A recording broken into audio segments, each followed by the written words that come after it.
过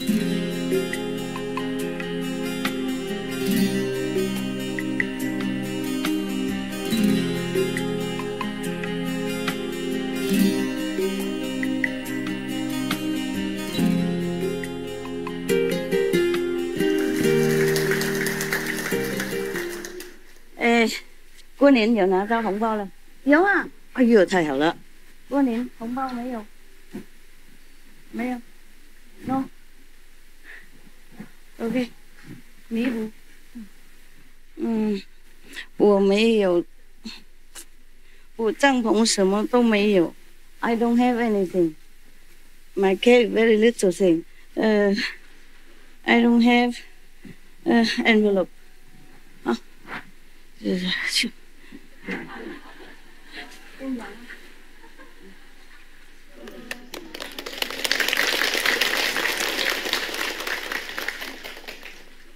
The other nuns, monk already, New Year already have.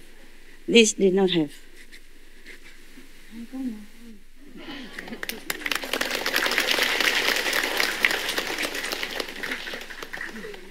Doesn't matter New Year or not.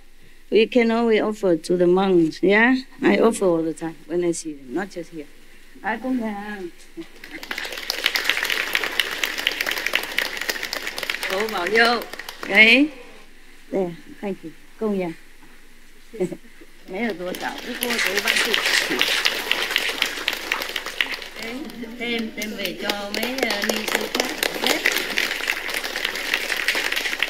She already has, but I say I have one left extra, so for her to maybe some other nuns or monks need in Vietnam. Vietnam can always use, yeah. Monks and nuns anywhere can always use some money, okay? Even if they don't use it for themselves, they can always offer to other monks and nuns.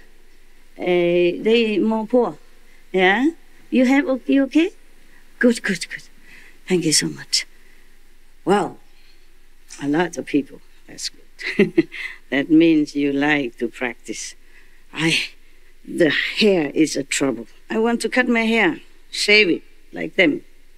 Convenient, but cannot. At the moment, cannot. Oh, also this for you. Drink, okay? Beer, cola, juice. All none together, okay? 这个种厨房呢，他们偶尔给我1个、2个，懂不懂？然后我就省下来，我不喝，我喝水而已。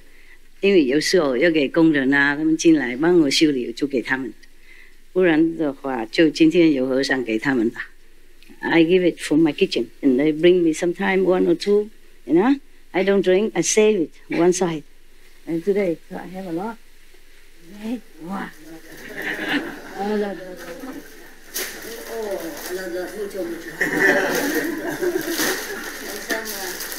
little snacks, okay?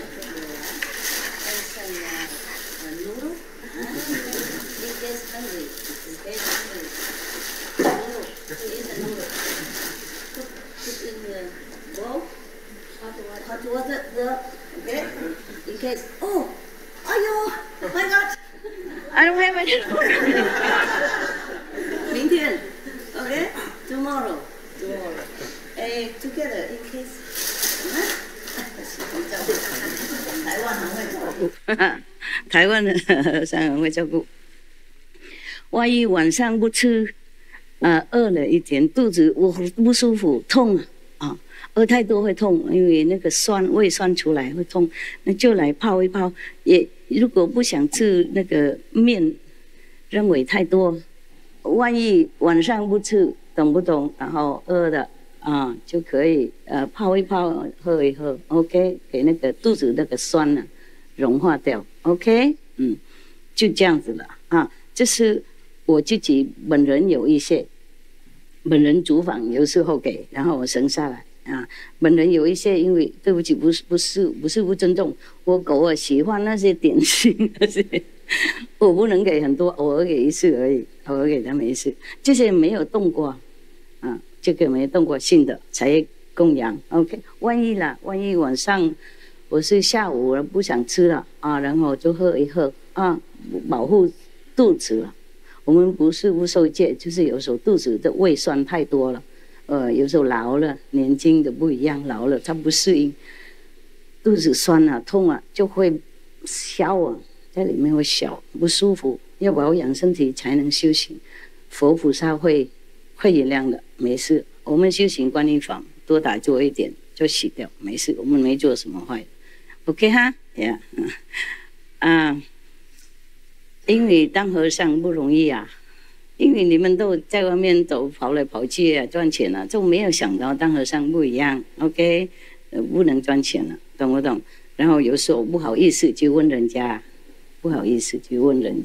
肚子痛又不能去厨房说，哎呦，我要喝东西，要吃东西，我们是不禁止了，就怕他们害羞不去，所以身边我有一些的在供养啊，没有多少了，就是我山东没有很多，有什么都带来了，OK， 多谢收容，谢谢，一点点，万一需要的时候放在一个地方，大家和尚都知道啊，需要就来拿一拿，随时都那个。机都有热水嘛，是吗？是。你们都知道哪里有热水吗？如果不知道，就叫他们一起去看，好吗？然后热水泡一泡啊，不然的话喜欢喝热水也是来那边拿喝热水。有时候不舒服不想喝冷水嘛。OK， 我们不是要求，不是刁难了，就是身体嘛，他有时候不听话。OK， 那就不要那么严格。OK， 修行要紧，多打坐。多布施法了，多想那个天上啊，佛上就重要紧，不是说这一点东西就那么很了不起的事情啊，OK， 我们老身体不一样，像我知道我老了不一样，身体他有时候我说业障我不知道了，如果我一个人没有做什么，没人的。好久没有出去看什么同修之人的话，就没有那样这么复杂的，奇怪的，都是奇怪的，怪病啊！你说什么？业障干净，你怎么知道？我有经验，啊，看到多人就这样了，对，会被影响，是吗？是，所以一个人修行，一个人。这样躲起来修行是最有福报的一个人，OK， 梁延庆来了，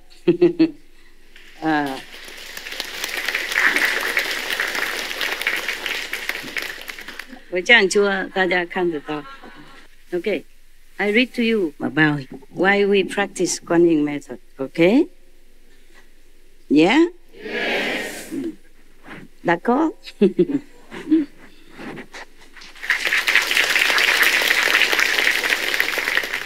We should really thank the past masters, monks and nuns and scholars who have taken time to record the Buddha's teaching after the master's nirvana, and also for the past and present persons, lay or monks or nuns who have really dedicated themselves, sacrificed their time and precious health or under any difficult situation to translate this so that I can read it to you. And we have to thank them. And may they be blessed forever by all the Buddhas, past, present, and future. May their merit be immense. May they be liberated forever. Thank you.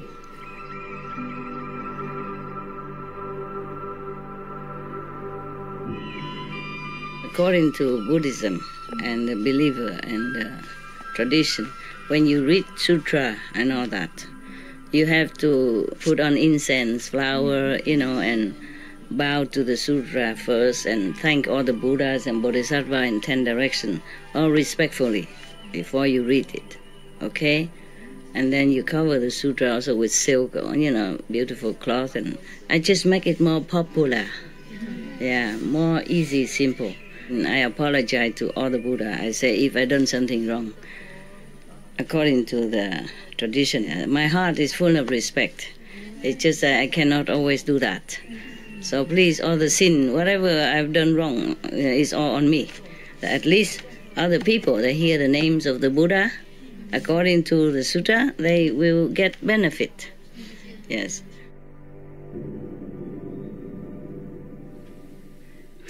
Ananda. I just cut the upper, okay? That is upper one is no need to read to you today. Maybe another day is also very complicated. This is more like a more intellectual argument. Yeah? Okay. So now, Ananda and the great assembly gained wisdom and awareness that was perfectly penetrating and free of doubt and delusion. All at the same time. I mean, the Buddha has told them something before that, before this sentence. Therefore, they feel satisfied and enlightened, more enlightened. So, all at the same time, they place their palms together, bow at the Buddha's feet, and he said to the Buddha, "Today, our bodies and minds are illumined, and we are happily free from obstruction." Just today, just part of it, not all obstruction. We have understood the meaning of the ending of the six and the one. Still, we have not yet gone through to fundamental, perfect penetration. World Honored One, we who have floated and floundered our way through eon after eon, homeless and orphaned, had no idea. We never imagined that we could meet with the Buddha in such a close relationship. We are like lost infants who have suddenly found their compassionate mother. Because of this, we accomplished the way in this assembly. Yet the secret words which we received are the same as our basic enlightenment, and so it is the same as if we hadn't even heard them. What he means by that, okay. The secret words, probably the Buddha at that time gave them the 5 holy names, yeah? So it's called the secret words. For us it's secret, so we cannot tell other people, huh? All right. Now, probably that day, the Buddha finally gave them this secret mantra, yeah, and teach them the Guanyin method. But because at that time, these monks were already under Buddha for a while, and they have somehow benefited from the Buddha's light and enlightenment. Therefore, even when the Buddha gave them the 5 secret words and initiation, they did not feel much different. That's why they say it's the same as if we have been already, feeling or seeing all this time, basic enlightenment. Therefore, it's like as we have not heard them, complaining. We only wish the greatly compassionate one, meaning the Buddha, will bestow upon us the profound secret as the third-come one's final instruction. They want more enlightening explanation from the Buddha. After saying this, he prostrated himself, Ananda, withdrew and held himself ready for the secret opportunity as he awaited the Buddha's hidden transmission. He still thinks Buddha still hides something. He's asking for more. Yes. So then, the World Honored One told all those in the assembly who were great bodhisattvas and great arhats, their outflows extinguished, mean they have no more this all kind of desire or nonsense thinking or anything that is make themselves lowly or obstructed themselves to the great way. I mean, they're already purified, yeah, to the absolute. They are arhat, they are bodhisattva, saint, present already. That means when they say no outflow, meaning nothing, they all concentrate inside now. They're within themselves. They are not distracted by outer alluring worldly scenery around them or anybody at all. Nothing can pull them outward anymore. So that means no more outflows, no more fault, no more sin, no more karma, no more thinking of anything that is not in the proper spiritual dimension. Yeah? So no outflows. That's what it means. It's difficult to translate. Of course, they translate it like that, but that's what I understood. So then, the world-honored one, the Buddha, you know already, right? World-honored one, mean Buddha, yes. The whole world should honor him, not that they do, not that they did, just that they should. Meaning that he's the world most honorable being at that time, and no one else surpassing. Okay, just like world-class teacher, Buddha. Now, then the world-honored one told all those in the assembly who were great bodhisattvas, means saints, yeah, and arhats. Arhat is a little lower than bodhisattva, okay? Just one step lower, like 4 level and then 5th level, okay? Their outflows extinguished. He said thus, all of you bodhisattvas and arhats who are born from within my Dharma and have attained the stage beyond learning, I now ask you, the Buddha asked, when you first brought forth your resolve and became enlightened to the 18 realms, which one of these brought perfect penetration? Through which expedient did you enter samadhi?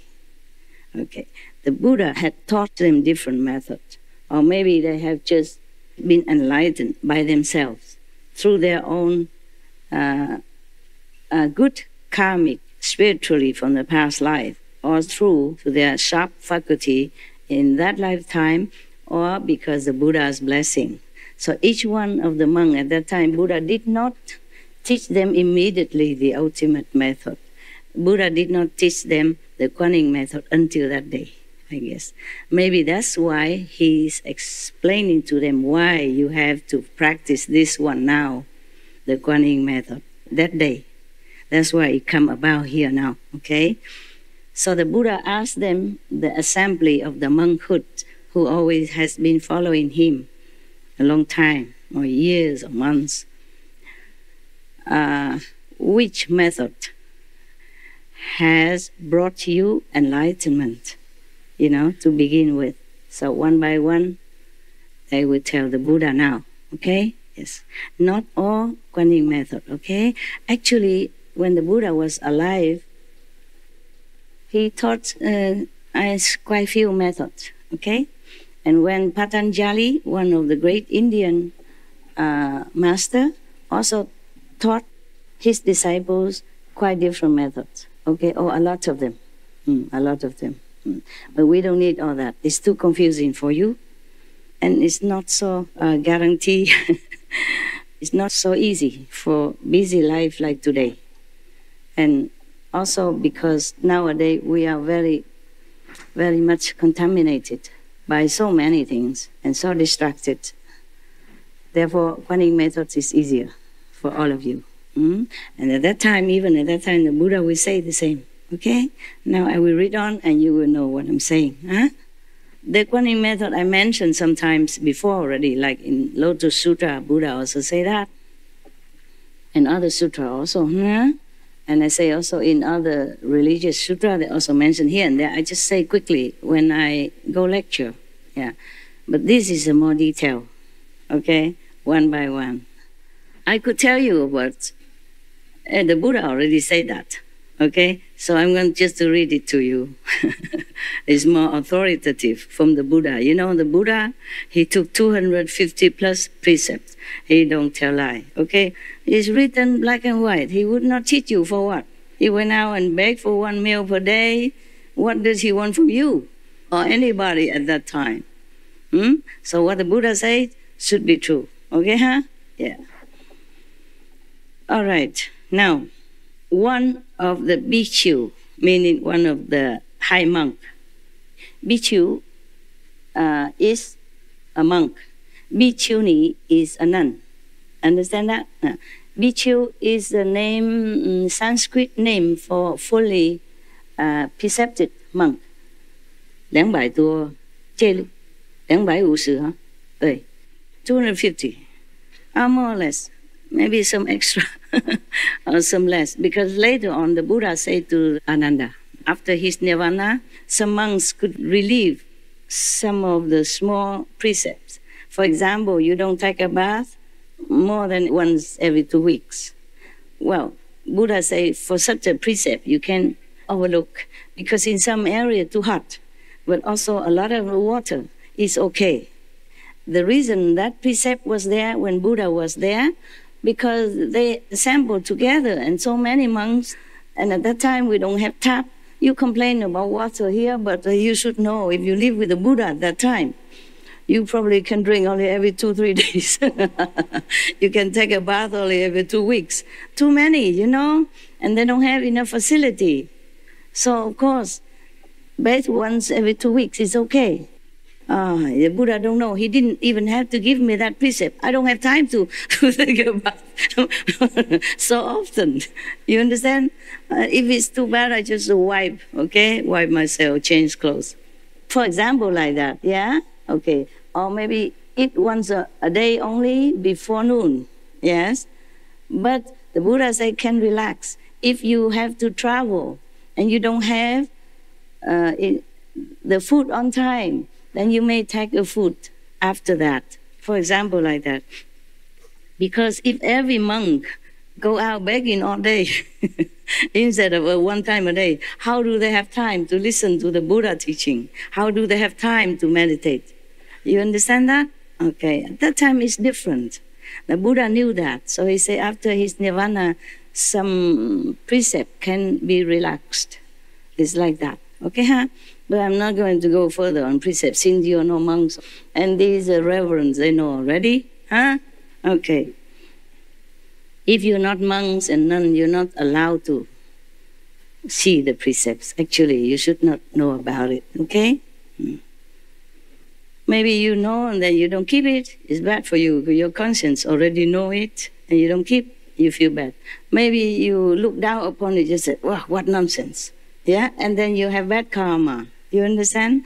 That is why only when you determine to leave home, leave the world in order to be a monk and nun, then maybe you're worthy to know about it. Then at that time your mind is somehow already fixed on this idea, and then you will just long to know the precept, how to be a monk.